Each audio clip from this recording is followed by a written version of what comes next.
Now, family of one of the two persons killed in Ejura clashes are raising concerns over the work of the ministerial committee probing the incident. Relatives of Murtala Mohammed say they will not appear before the committee unless they receive official invitation. Brother of the deceased, Alhaji Mohammed Ibrahim, who is also an elder at the Ejura Dagomba Chief Palace, describes the decision of the committee not to send official invitation through writing as a disrespect to the Dagomba Chief of Ejura. My colleague Ohimenteria of our security desk was at a press briefing organized by the family. And what the krata Emma said, Nana Dagomba Hene, Yebe Nyao Ewa Kumasi, and I Yebe Nyao Ewan cry, and that say. Nasanana Dagomba Hene etifie na wati wo social media say, and now what you have say, committee Ehianua, where you on Hene at the first time where you paying ono na wo yaumo. Na wasori ako. Me pamucho. Bibi say a sibebre ewa Ghana ha. Ye fixi committee and sana peace council no say them ewa ho. Bebre asi at the end no unhu results be a wom. At the end no unti information bia. Enti wenu ye pese mani nkoye ti say dia atwam no bi. Enti na ye dede yesre ye mpanyimfo ne titiru original minister. Yes, run one I say, one bombardier, enim die no bombardier say, and no crabeding, a bededi. So that is the one of the Mohammed Ibrahim, Alhaji Mohammed Ibrahim. He's an elder at the Ejura Dagomba Chief's Palace and also a relative to one of those who were victims in this particular Ejura shooting incident. He essentially says that committees have been formed in the past when things like these have happened, and that usually when the committees are set up, nothing really comes of the work of the committee. He says that we want this particular committee's work to be different. We want them to be able to unravel what happened. But what they want, they imploring the regional minister to make sure that something good becomes of the work of the committee. He complained about, as you heard in my intro earlier on, how the invitation has been. He says that the Dagomba chief is an elderly person. First of all, he's a chief and then he's an elderly person. And if you want him to appear before a committee, it should have been done officially and through a written letter. Ohimenteria, who has been on the ground for us, is joining me right now. Let's go over to him. Ohimeng, we've done the summary of what he says, but the press conference itself was scheduled for 12 o'clock. Do they explain why it took them this long to finally do it? Was there a problem? Apparently, the first interview you played is from another family and not Ibrahim Mohammed's family. This is from Murtala Mohammed, one of the two persons who was killed in Ejura. And this particular gentleman or the disease is a relative of the Dagomba chief in Ejura. So this is a different family talking now. But we have the Mohammed Ibrahim Kaaka's family with us.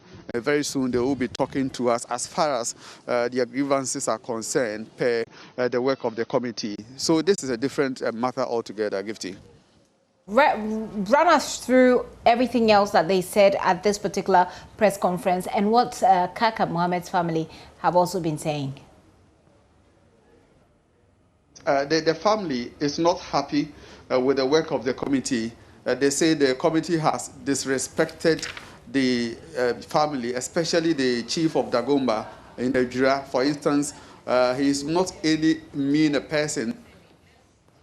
Expect the committee to officially write to the chief and his family calling for or inviting them to appear before the committee. And even then, before that happened, they are not also happy with some of the issues that have come up at the committee session. For instance, they mentioned the fact that Murtala Mohammed, the fact somebody committee who testified before the committee said Murtala was among the people who were demonstrating. So on that particular fateful day, that is on the 29th, and they also have issues with what has come out or transpired at the committee level that the youth probably who were on the streets are those who shot themselves.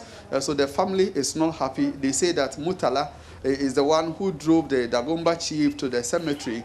And right after the cemetery, when he brought the chief back to the house, he sought permission to buy food from outside and then continue to his workplace. So in any case, they say he was not even part of the angry youth who were demonstrating and had hit the street at that particular point in time. And so these are issues that they think that is not cool, as they put it, and then they want justice for those who have perished in Ejura, and also want justice for all those who were injured in the process. Okay.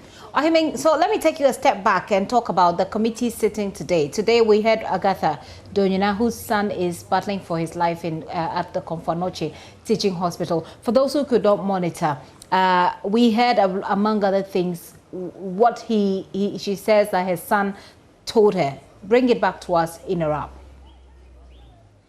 Yes, Madam Agatha Donyina is a trader in Ejura, and she was the first witness to appear before the committee today.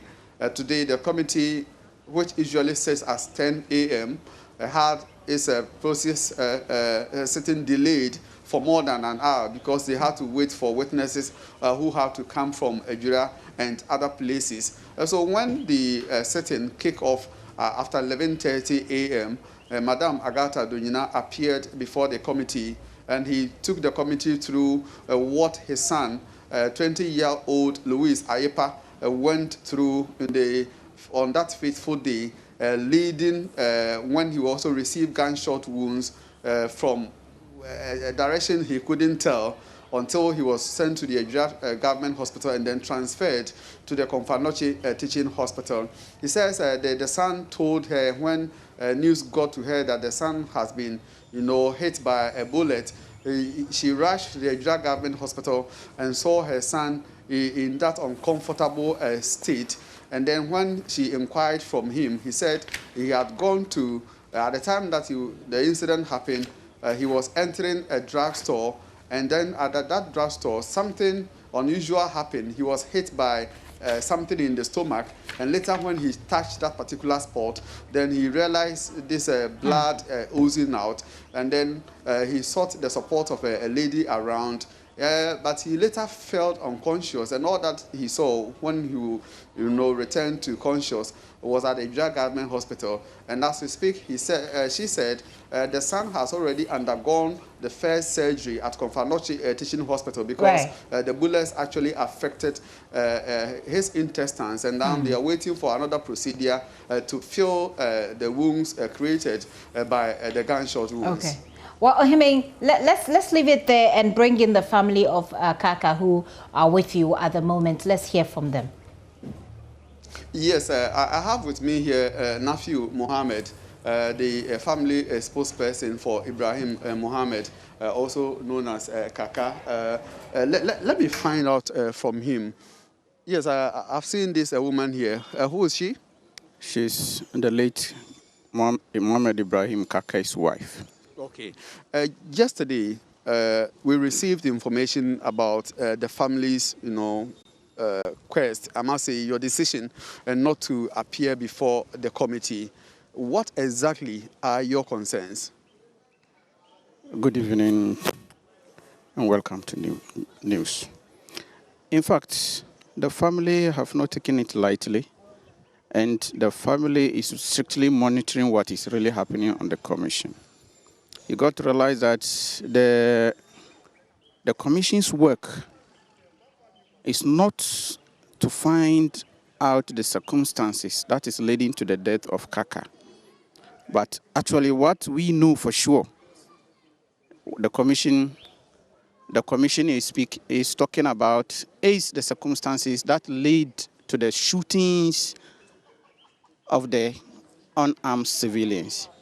So the family sat down and thought it wise that there is no need appearing before the committee or the commission because they are of the view that anything said there will be used against another client who is Kaaka's senior brother who has been accused falsely without any substantive evidence. So the family decided that they are not appearing before such committee because they are of the view that anything they say there will be used against them in the law court. So that is the main reason why we are not turning up today. Yes, I've seen your petition to the committee. The chairman of the committee is a 8-bullet, strong worded, sort of a letter to the committee. Now you are talking about using the evidence against Kaaka's elder brother. What other issues? Because you talk about the fact that the committee is not focused, right? Actually, you realize that the line of questioning of the, shall I say, the judges on the panel or the committee members. The committee members. You get to realize that sometimes instead of dealing into the depth to find out exactly what is happening, you realize that they will be beating about the bush. You get to realize that it goes to an extent that instead of focusing on the matter, you realize that they will be hitting on the media. I got to realize when I was watching, they will be hitting on the media, how they took their footage, what happens, and other things. You get to realize that some of them, you just look at when the municipal superintendent of police in our district, when he appeared before, he was shivering.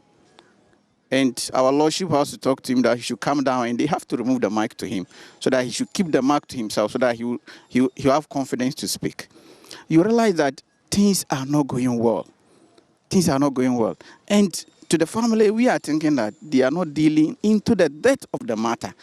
And based on their term of reference and what they are working, we are of the view that they are not dealing into the death or the circumstances surrounding the death of our brother, which we know that will be dealt in the law court. So we are of the view that there is no necessity of us appearing before the committee. So when we meet in the law court, our evidences will be given there, and our testimonies will be given there. So that's why we are of the view that we are not appearing before the commission. So the letter that was addressed to the committee, where is the letter? Because per our information from the committee, they are yet to receive officially from you. Actually, they will be served. The committee will be served. To the best of my knowledge, they have been served. That is to the best of my knowledge. But I'll do my checks to find out why the letter has not gotten to them. So what will it take for the late Ibrahim Mohammed's family to appear before the committee?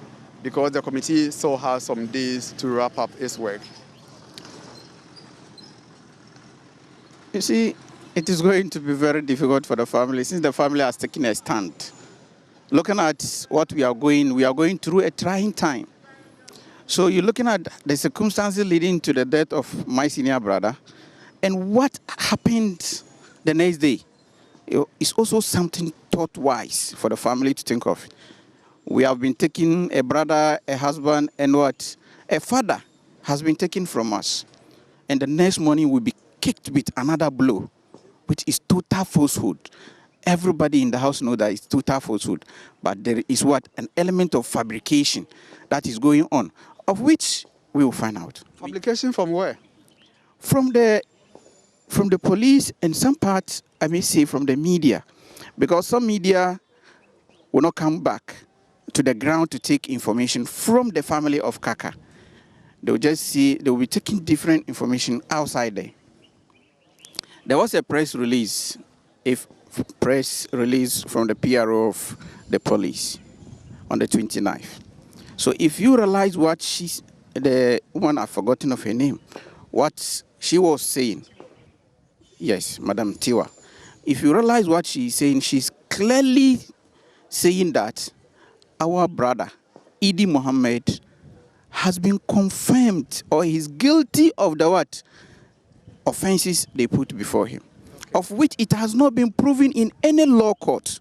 And no circumstances, nothing, no evidence have been provided to the family. And let me even tell you, since this issue happened, Kaaka's family has never been invited by the police on any grounds.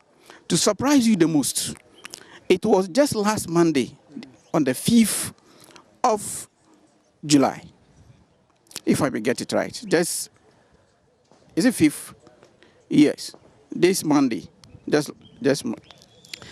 Kaaka's wife and the mother were invited to write their statement. Okay. So when I went, the excuse they gave me is that they know that we are in brief. so that they have to allow us to take time so that when we cool down before they will write our statement, which I see to be bogus. I see. So how is Kaaka's wife taking all these developments at the committee level? So she's not taking it lightly because she is thinking that what is happening will not get anywhere. All right. So, Gifty, that is Nafiu Mohammed, the family spokesperson for Ibrahim Mohammed. He actually came with the wife of the late Ibrahim Mohammed, Kaaka. What's the name, please? Saada Hudu. Okay. So that is Saada Hudu.